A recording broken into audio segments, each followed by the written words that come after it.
next guest, are we live? Everybody good? Got people tuning in from all over? Okay. Our next guest is, this guest is going to be a bit different. We had powerful speakers right before him, and this one is near and dear to my heart because, like I mentioned earlier with Pamela, this is another brother that he had a major influence in my family and I moving out here. He's one of the people that I genuinely do life with. Our kids, my kids' very first sleepover, the first time they ever stood outside of our home was with his family. Just to give, and I don't play about my V-bros, right? I got 3 boys. We don't play about our kids. We're super protective. My wife is a tiger mom, right? So she don't play. And the fact that we could trust him and his family and his children, his kids, they come by us. We host our sleepover parties for them as well. And it's been an honor and privilege just being able to do life with him. I was really excited to save today for him because he has a powerful story. And like myself, he's from Brooklyn. He's from the hood, grew up very urban background and has a crazy, crazy story. And he was an ex-counselor, right? And worked with a lot of troubled people. And he has so many things that he's done in his lifetime. He's been in the promoting scene in New York City, one of the most well-connected people in all of New York. I don't know if I know of anyone in New York more connected than this brother because of over a decade in the nightclub space.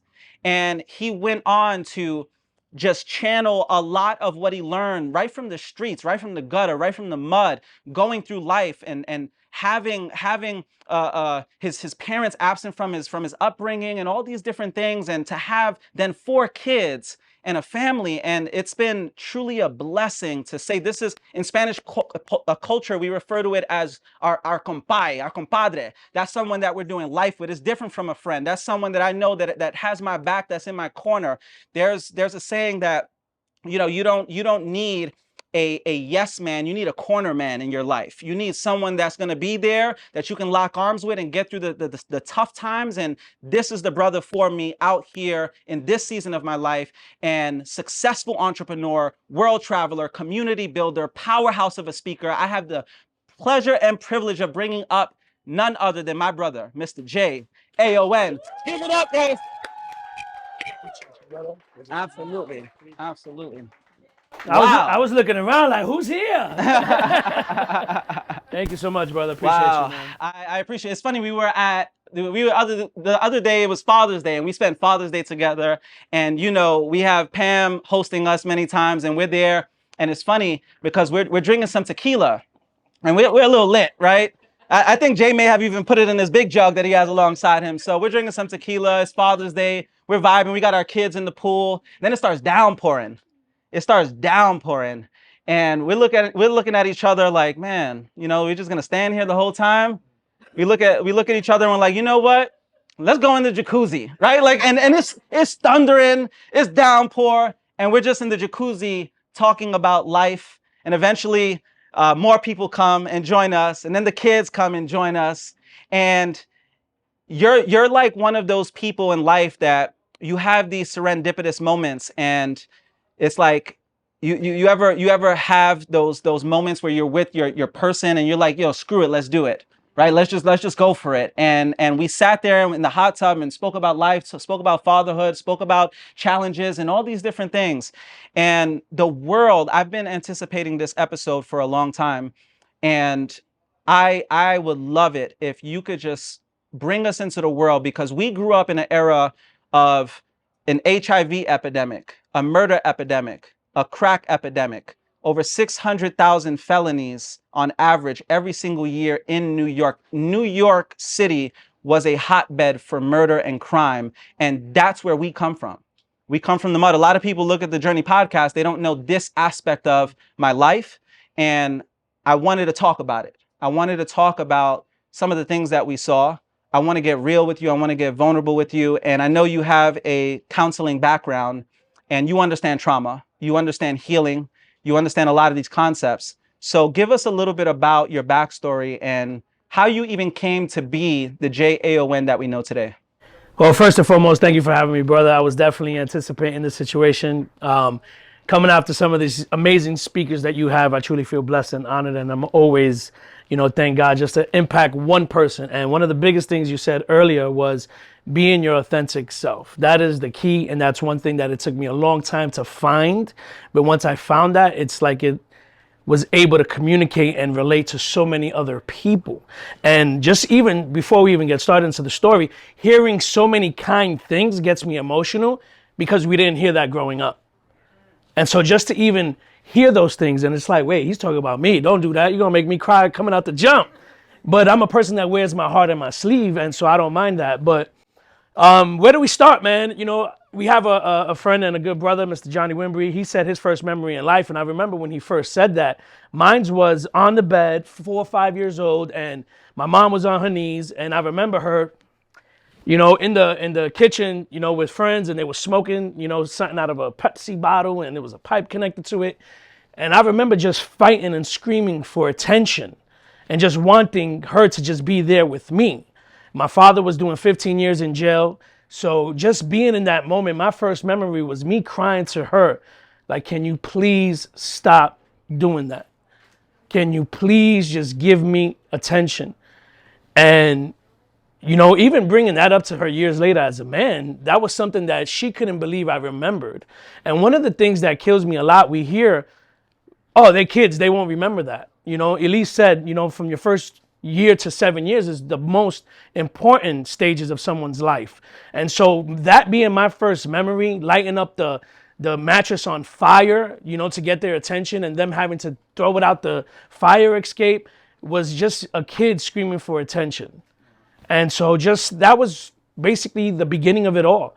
I remember the neighbors, when they say it takes a village, the neighbors, I'd knock on their doors because she's knocked out sleeping after being on a 3, 4, 5-day binge, wouldn't be eating. I remember seeing my ribs. That was probably the last time I had a 6-pack. So, I remember, just, mac and cheese and spaghettis out of the can was the first memories. But as I got older, it was like, all right, my man down the block had it worse. The kid across the street got molested. This one got taken away from their parents. My mom ended up doing 4 years in jail. And so then my grandmother was the one that took all her grandkids in because all her kids, the 7 of them, were in and out of jail. And so she just was the safe space for all the kids so that they don't get into the foster system. And one of the things that, just hearing, I'm a very Advent student, and listening to, we can be the victim of that situation, or you can use that to propel you to be the best version of yourself. And it's crazy when you hear everyone's story.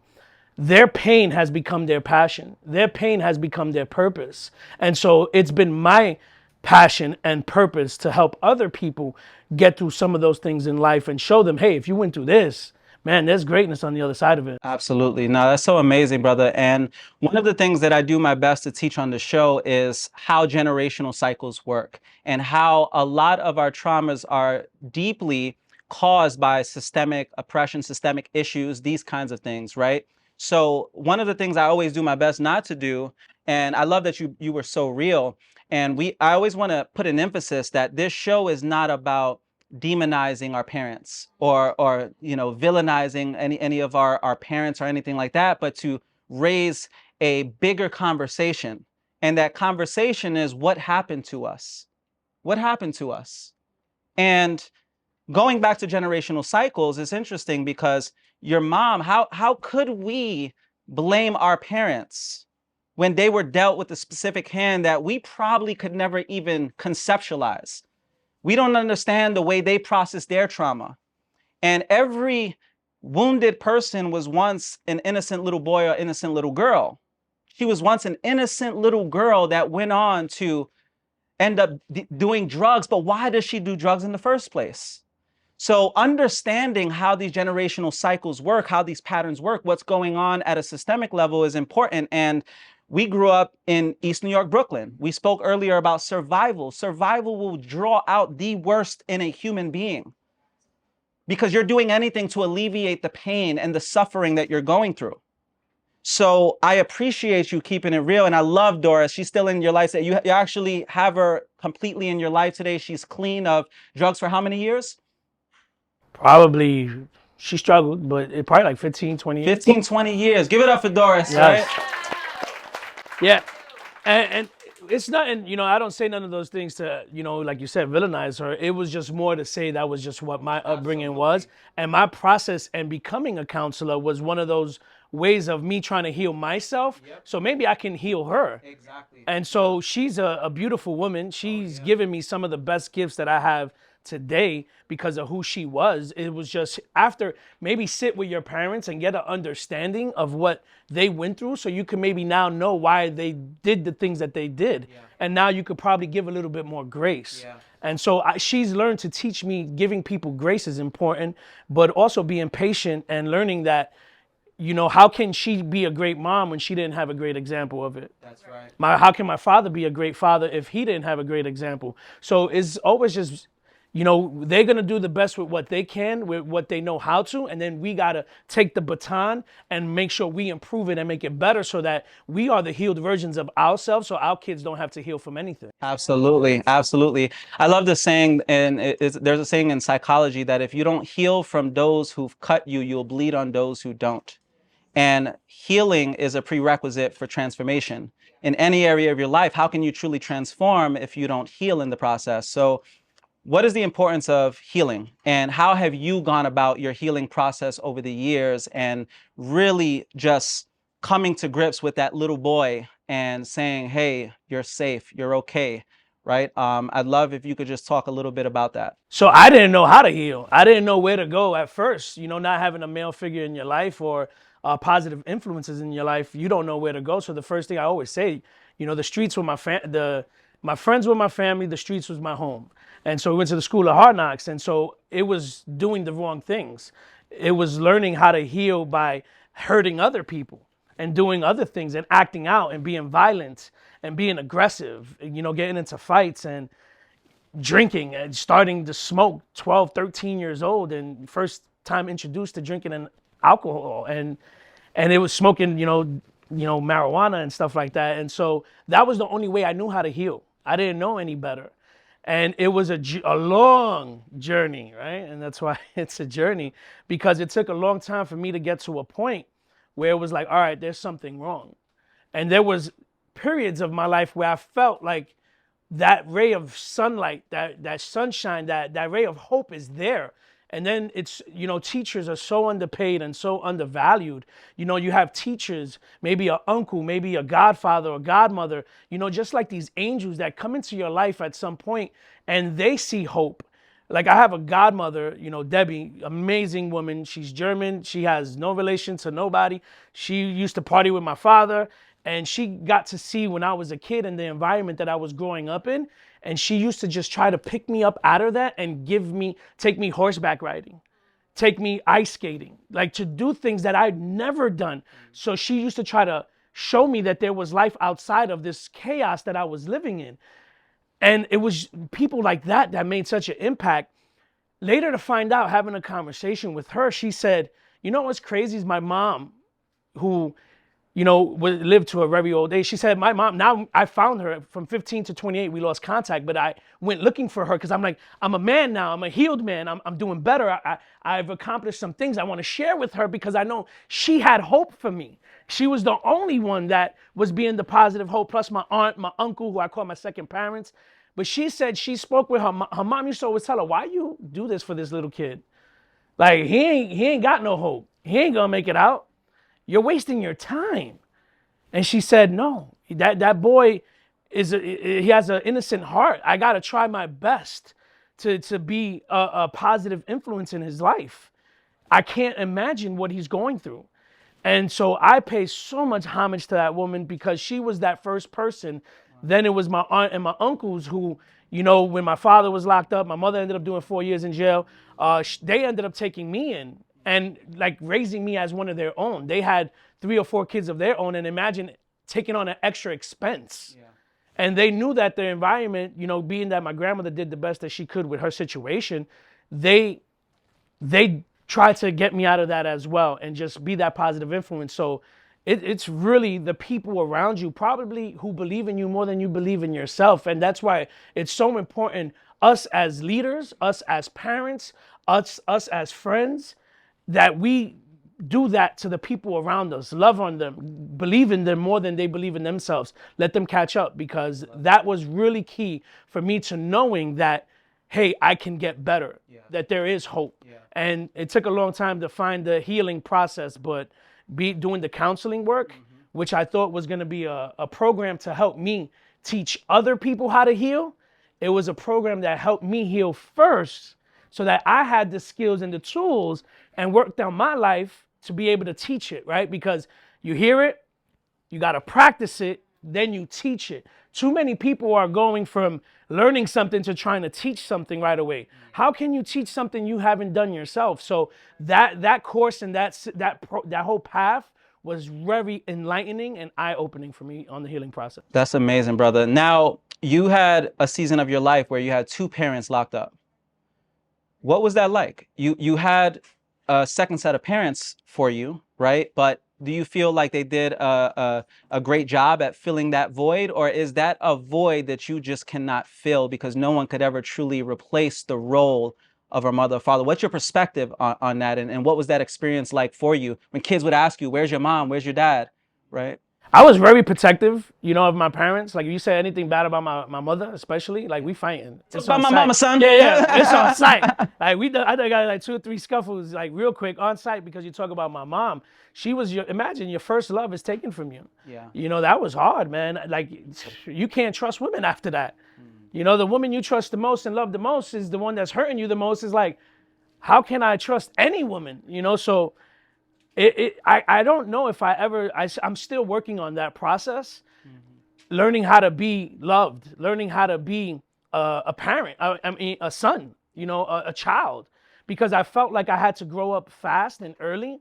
So, my aunt and uncle, did the best that they can, but they had their own lives, their own kids, so it was, weekends maybe, summer, but it was a lot of alone time. And I think that's why it's crazy coming full circle, is that one of my biggest fears is probably being alone. Yeah, that's powerful. Yeah. Now, with your childhood, you have the absence mother, you have the absence father, and you got a little bit of guidance, but you still a wild boy. You out in the streets, and give us a little bit about how the absent father and mother presence led to some of the dark side, some of the aspects of your life that you're maybe not even so proud of. Yeah, now that again, not having anybody to guide you, you're gonna go to the people close to you. Your friends have such a big influence. Your children's friends have such a big influence over their lives. You can install them with everything, but their friends, they always say you are who you keep. Tell me your 5 friends, you'll be number 6. You hang out with 5 successful ones, you'll be number 6. 5 bad ones, you'll be number 6. And I was gravitating to the people, I guess, that were struggling just like me. Kids that were coming from the same places that I came from, right? Familiarity, loves that. Vibe attracts your tribe. Your vibe attracts your tribe. So I was attracted to those people, and being introduced, they were older than me. So they were doing things that I wasn't doing. So I got introduced to them, to things that I should have not been at a young age. So we were, 12, 13 years old, robbing and stealing. First case was at 14 years old, facing a B felony. I had to, cop a plea to that, did a year in probation, and it was like, wait, I don't want to be in there, and those are moments that shook me up to get right back on track. My whole life, I felt like I was always like hopscotch, 1 foot in, 1 foot out, 1 foot in, 1 foot out. The biggest challenge was separating from that lifestyle, because now these friends who were there during your darkest times, you feel like those are your bros, right? Those are my soldiers. I got their back. They had my back. So I got to stay loyal to them. But then you realize this is not the life that I want to live. I don't want to be like this forever. And so I always flirted. So even though I was doing the robbing and the stealing, it's crazy when I say that your vibe attracts your tribe. I was hanging out with kids who were stealing. Guess what I was doing? I was stealing. Then I was like, but this is like the bottom of like, this is bad. Like, this is not me. This is not who I am. Then I was like, wait, I want to hang out with the other kids getting money. They look fly. They in the clubs. They looking good. That's who I want to be. Yeah. And so I started hanging out with the kids that were flyer, making money on the streets. And so now I became one of the top drug dealers in the hood. And it's just like I became a connect. I'm like, this is not what I wanted to do, because I said I would never be like my father. I never wanted to be like him, but the apple doesn't fall far from the tree. 15 years locked up, I met him at 17 years old, and they was like, man, I am a spitting image of this man. Identical. So the apple doesn't fall far from the tree, but it takes time for the apple to realize it came from the tree, and they got feet where they can move away and replant themselves in better soil and grow different fruit. And so it was just so many different instances, surrounding myself around the wrong people, and then learning how to be a leader. I feel like us as men going through trauma, a lot of us don't know how to lead, especially when you're being led by older young men. And so I just was always that person that played the back, the silent leader, but my influence was always strong and positive. Yeah. And so even though we were doing negative things, again, there was a beam of light and hope that, hey, there's something good here. So from the streets doing what we were doing, it was like, all right, how can we take this to the next level? Let's get into the clubs. I like the clubbing. And so we ended up becoming one of the top club promoters in the industry in New York City for over 12 years. So now I'm hanging out with people that just like to party. And now it was more positivity in my life. And I still had the group of friends that I used to hustle to. Hey, come spend that money at the club. All right, drop that bag over here. Keep the money in the circle. But I had to get out. And that's where I got introduced to, you know, the work from home, network marketing, Absolutely. and being around a more positive influence at 28 years old. Wow. What would you say got your act together? Like after just going through all this darkness, or even like the fast life of the nightclubs, what was the pivotal moment where you said, nah, this is getting whack, right? Like it's no longer just for me. And what really flipped the switch for you in terms of changing your life completely around? So there was instances, close calls with cops, you know, where that was like, all right, I gotta stop. This is getting dangerous. You know, I had some friends that ended up getting caught up doing 20 years in life, and it started to, you know, I felt the heat, and I ended up, you know, leaving, you know, where I was staying at to go live with another female to you know, get away from where it was hot, and I was doing so many different things because I was trying to justify to continue to live that lifestyle because it's recognition. Yep. You know, it's good money. Everybody looks up to you. Everybody wants to be like you. Everybody wants to, you know, gives you that significance, one of those human needs. But the one that really did it for me was my daughter. When I found out that, you know, the girl that I was seeing, we were just friends with benefits, right? And she ended up getting pregnant. It was like, oh, this is about to get real. Am I gonna be exactly what I said I didn't want to be? Was my father in jail doing 15 years, and now I got a young lady who's being raised by another man. That was it. That was like, nah, I gotta cut this off. And so I ended up getting locked up when she was 8 months pregnant for DWI, and in that cell was a lot of self-reflection, and it was like, all right, we gotta do something. Why am I out here chasing all these women, chasing fast cars, fast life? When I got a good woman here that wants to be with me, that's having my child, what am I looking for? What am I searching for? So those 3 days in jail was that eye-opener for me, and that was what led into going to the program to learn how to become a counselor. So talk about divine intervention. That's what I love about your path. Yeah. Crazy. Yeah, it's amazing with your path specifically. When people hear someone being a counselor, they think, okay, they maybe went and got a formal education, but you were in a program coming out of jail. You know what I'm saying? And for you to even have that opportunity was divine intervention, because look where it ended up leading you. It's crazy because you had this organization, this promoting movement referred to as All or Nothing, which is your name, AON. And All or Nothing, you took basically all the skills that you had in promoting, you took all the skills that you had in selling, you took the skills that you had in life, the healing and the personal development and all these different things. And how would you say all of that stuff came full circle and led to the movement you even created in business? Because you took the same All or Nothing movement and just spilled it right over into business. What do you feel like there were a lot of parallels that kind of like led to you becoming a successful entrepreneur? Yeah, it was something you said earlier where it's like, would you want to change the way you grew up to get a different life? No, everything that happened to me in life was preparing me for these moments.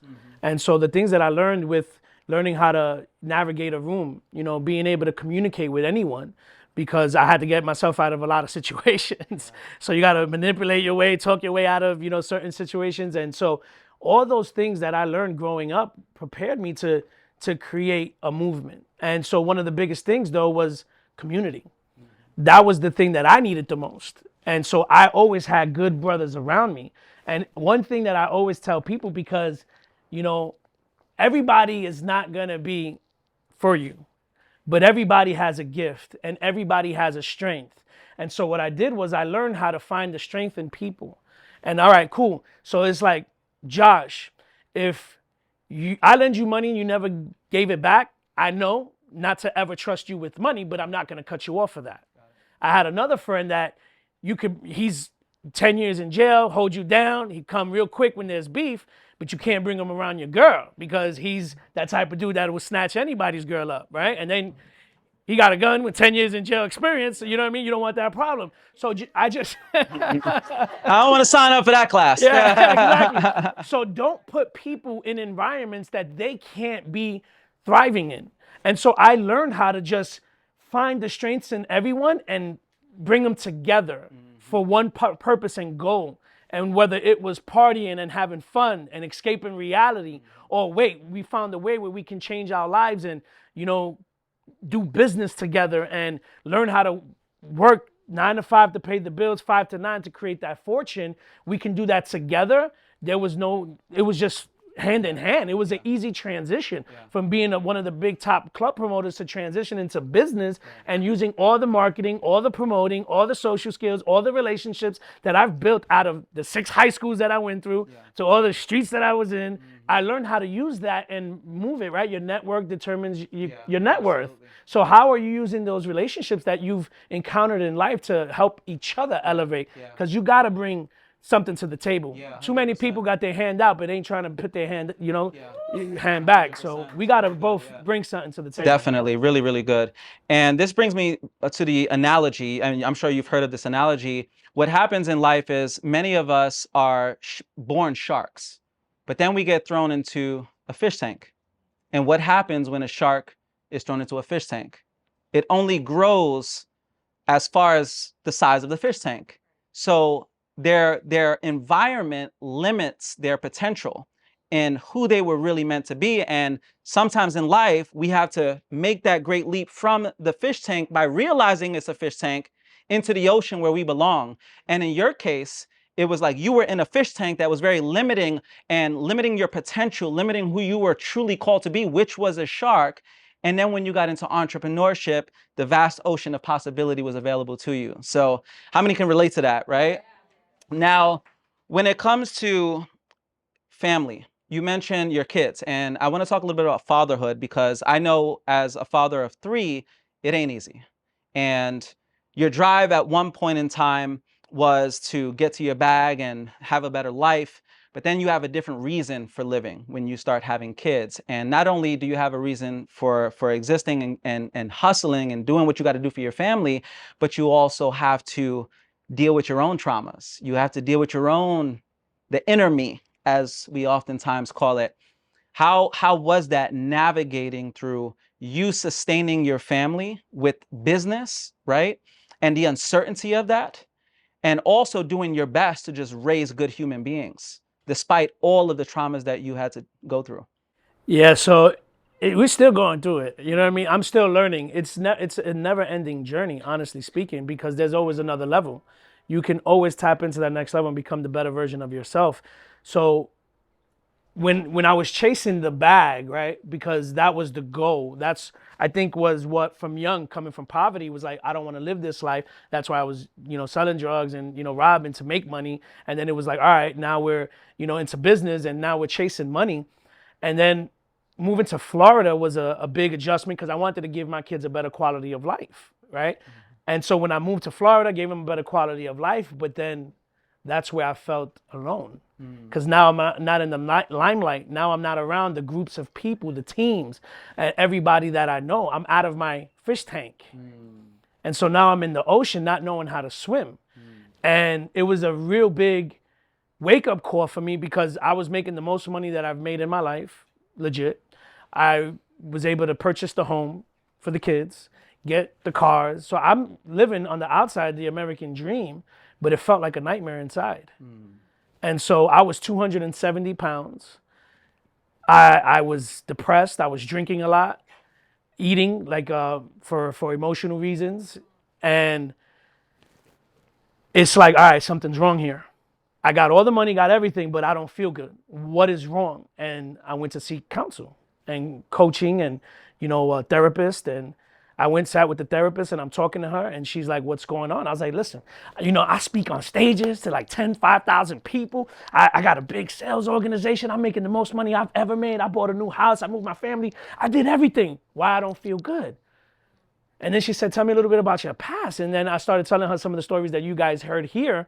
And she was like, well, I think you're suffering some mild depression. And I was like, how am I depressed? I got it all. I'm living life. She said, how old is your youngest? My youngest at the time was 5 years old. She said, imagine her experiencing what you experienced when you were 5 years old. And when she said that, broke me down. And so sometimes you gotta go into that dark place to find out what it is that's holding you back, or what it is that's missing, and talk to that inner child and bring that child back to life, and understanding, hey, that was life. But what she did was gave me tools. So she said, Jay, you want to feel better, and this is important. If you want the tools to get better and to get to your next level in life, or you're struggling with things, she said, I need you to sleep 6 to 8 hours a day. I need you to eat healthy whole foods. And I need you to exercise, whether it's walking or anything, 30 minutes a day. And so she gave me that, and she said, here, read a book. And I was like, oh, that's easy. I read. I love personal development, right? I got introduced to that through business. And so now I go and I take these things she's telling me. She said, we'll meet up next month. And I start doing these things. And now I'm like, wait, I can't. I think I lost some weight. I'm excited to go back to show her some of my progress. So I'm like, hey, I'm back. She's like, oh, you're losing weight. And so I went from 270 all the way down to about 220 pounds. And the lowest was 205. And so she's like, you're doing great. And I'm like, all right, but wait, when are we going to talk about the trauma? When are we going to talk about the things that I dealt with? She said, for what? You're feeling great. Too many people want to live in the past. Yeah. And that's where you are in depression, thinking about your past. That's right. When you think about your future, you're in anxiety and worry. Mm-hmm. Yeah. Live in the present. This is the present. Mm-hmm. It's the present. Enjoy the moment. And so she said, stop thinking about the past. I gave you the tools on what you need to move forward. Yeah.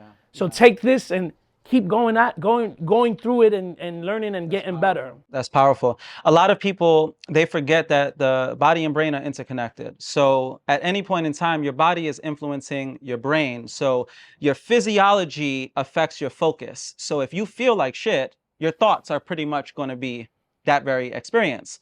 So they say self-care is the best care. Sometimes we got to get back to parenting ourselves, because we forget to get the 7 to 8 hours of sleep. We forget to drink the water.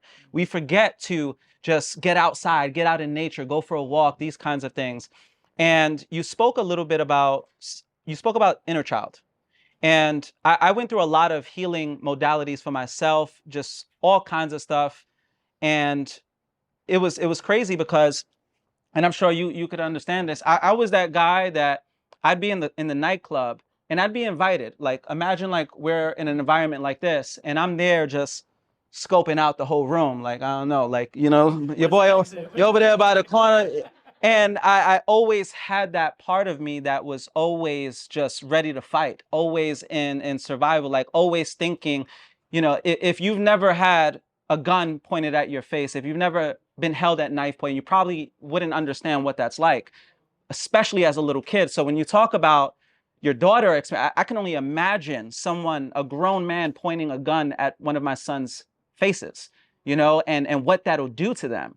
And I grew up just really screwed up in a lot of different ways, and people didn't know that. I'd be highly functioning, but in the back of my mind, I'm like, it's on site at any point in time. I was ready to, and I remember I did a hypnotherapy session, and I also had issues with being like super frugal. I'd always be frugal, but it was because I lived in survival for so long. You penny pinching. So you literally living life by the dollar, right? So I did this hypnotherapy session, and I go back to meet with my inner child, and he's there. And it was like going back 20 plus years and seeing that scared little boy standing there at the windowsill. It's like, I've been waiting for you. I've been waiting for you all this time. And me kneeling down and embracing him and letting him know that you're safe now. You're safe. You're no longer in that fish tank. You know, you're no longer, you don't have to worry anymore. You're good. You're living in the Bahamas. Like you're good. You're safe. And even from a lack and scarcity standpoint, just letting him know, like, yo, you're good, and liberating him and grabbing him by the hand, like, let's go. We got more life to live.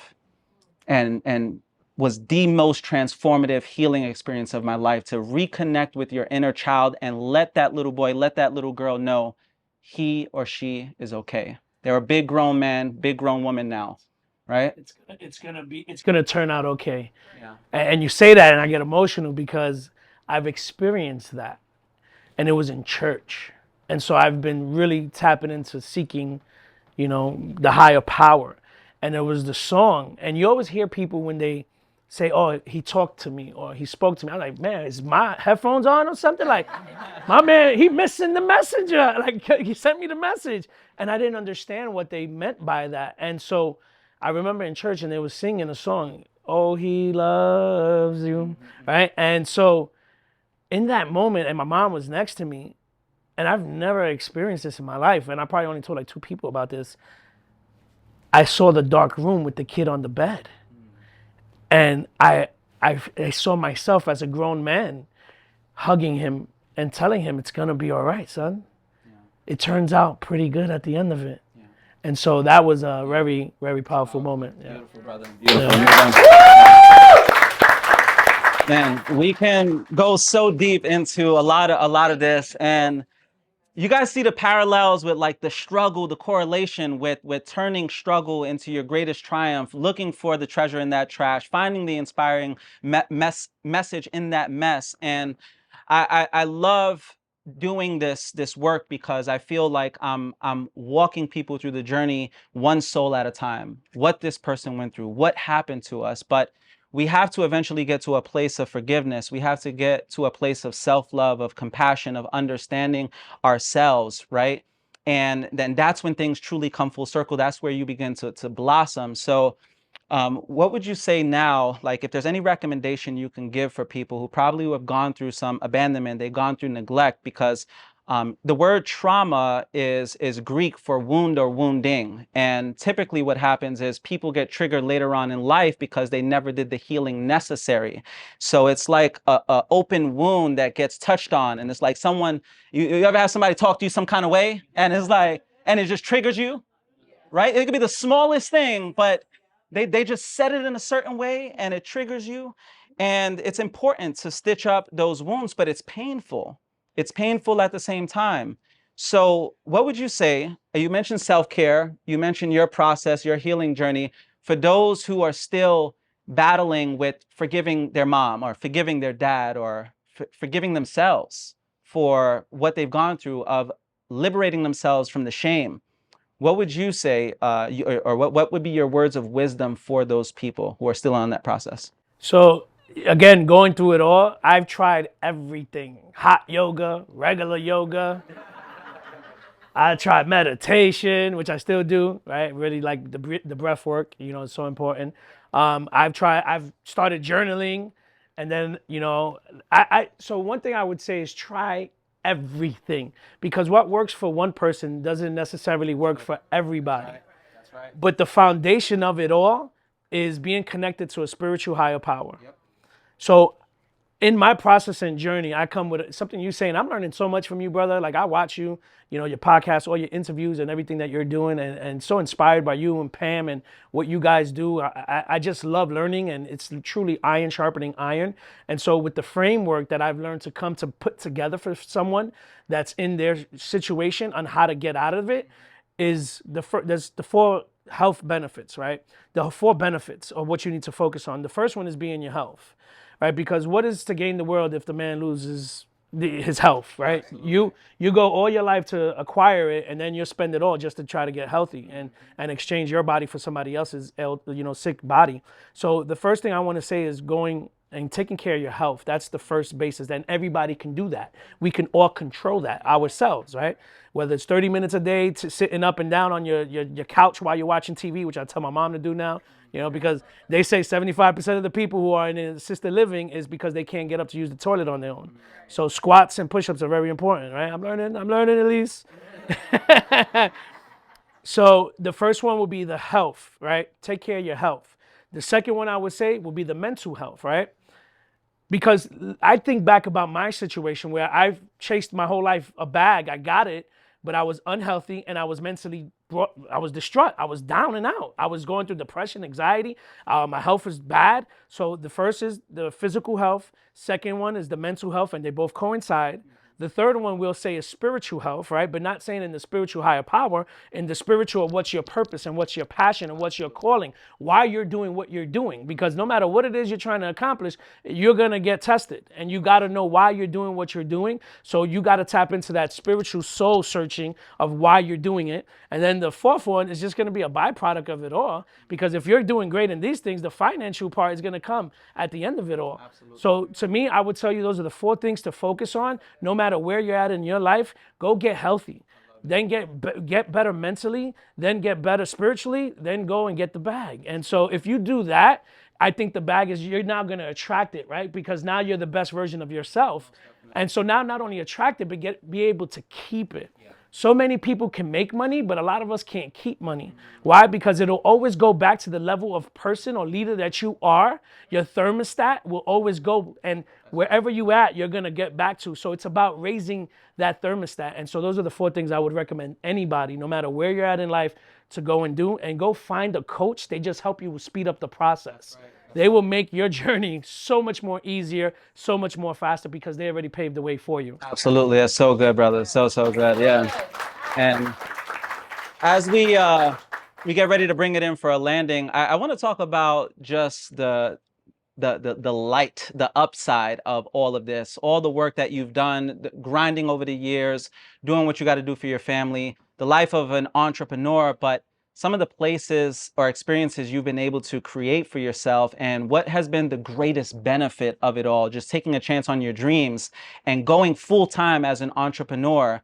And from the travels to the peak life experiences to those things, if you can give some encouragement to those who are on the come up or considering to doing their own thing instead of building somebody else's, what would you give for them as some kind of encouragement based on your personal experience?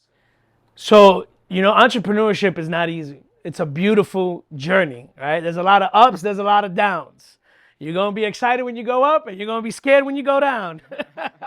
So one thing that I've just appreciated is the wisdom, that I've learned, because it's truly helped me become a better man, a better father, a better son, to my mother, a better everything. It's interesting, the person that I've become. If you see who I was, literally like probably 5-6 years ago, you're talking to a whole different man. So the journey of entrepreneurship is going to teach you on how to overcome all obstacles. And I think all businesses solve problems. So you just got to find what you love to do, what's your passion, and just go all in. And indulge all the way. Don't chase a bag. I would say chase the impact. The impact you're going to make on lives, because the impact will determine the income. Because the value you bring to the marketplace will determine how much you get paid at your job, right or wrong. And so how do you make more money at your job? Go back to school, continue your education. So we just learned in the School of Hard Knocks that entrepreneurship just helps you speed up that process faster, and it gives you the wisdom that you need to lead the masses. So I just got a passion to help and serve people. And so, with my fitness journey and all the experiences that I've been through, that's what I want to lead people through. And so now it's just creating, frameworks and giving people some of those things that they can do to help them get physically first, and then go through the mental part, and then go through the spiritual part. We're creating this course to help people go through that process. And so whatever you love to do, do it. And whether it's part-time, whether it's full-time, some of us are the crazy ones that just want to go full-time and do this because we love it. But you could always start 1 hour a day, 1 hour a week, but just give it your all. Absolutely. A lot of us are not present in the moment. And so we're always on social media, but then we say we don't have time to do things. We don't have, The problem really is time. How are you allocating your time to help you improve, right? Thankfulness, the I, investing in yourself, the M, meditation and prayer, and the E, the exercise. The first part of your day is giving yourself time. So the second part of your day, you're pouring into the world, and we restart it every day. And some of the most successful people in the world, we know that we hear about their first part of their life, what they're doing is accumulating, is what I can get. Right? And what can I accomplish? And it's very selfish in the beginning, but usually the second part is contribution, giving back. And so I think I'm just in a season of my life of just giving back from all my experiences and what I've been through to help make the other person's journey a lot more faster and easier. Amazing. Good stuff. Yeah. So as we get ready to close out, top 3 experiences that you can think of that came because you took a chance on entrepreneurship and it allowed you to have the freedom to even do it. What are the top 3 things that come to mind? So the first one was creating the freedom, financially, where I was able to just free myself from working 70, 80 hours a week. And I remember it was a year from when I started my journey that we were in, Disney on the first trip, as a family, because that was the reason why we wanted to do this, was to travel more with the kids, because I was working 80 hours a week, overworked, overweight, underpaid. And so when I saw the industry in the travel space that we work in, I was like, hey, I want to create these memories with my kids. So my wife wasn't supportive of that. She was against it. She's like, you already work 60 to 80 hours a week and you don't have time to take something else on. When are you going to give us time? And so I said, just give me some time. Give me a year. I got this. I got started in entrepreneurship September 20th, September 12th. We was in Disney and I called my job and I said, I got an eye problem. I don't see myself coming back to work. And so that one moment was probably the best moment. It was scary, but liberating at the same time. There was a second moment where I remember, we was at a ski resort somewhere in Utah and we're going up the mountain on some snowmobiles. And I got to the top of the mountain and it was a breathtaking experience. We were there with a group of 50, but I just felt like I was by myself at that moment. And I'm like, man, look where I'm at. This kid from Brooklyn, New York, who my grandmother said, you're going to be dead or in jail by 25 years old. I'm here living my best life on the top of the mountain. I need to help more people experience exactly what I'm experiencing right now. And then the third one will probably, that stands out the most, because there's so many moments, where you with your loved ones and your friends and your family, but, probably in recognized on stage in front of 15,000 people. And it was one of the most scariest things in the world, but there's somebody in there that wants to hear your story. Just knowing that everyone in this room and whoever's watching this, you are unique in your own way. Your fingerprint is different from everybody else's for a reason. You are set a specific way to go out there and change somebody's life. And so maybe you're in the wrong rooms. Get yourself in different rooms. In that moment, I was in the right room and I felt I made such an impact on so many other people's lives. And it's like, yeah, this is what I'm gonna do for the rest of my life. Wow. And we got to drop the mic right there, guys. Beautiful. You guys enjoy that? So, ladies and gentlemen, the one and only Mr. Jay AON. Thank you so much for coming on the Journey podcast, bro. Appreciate it.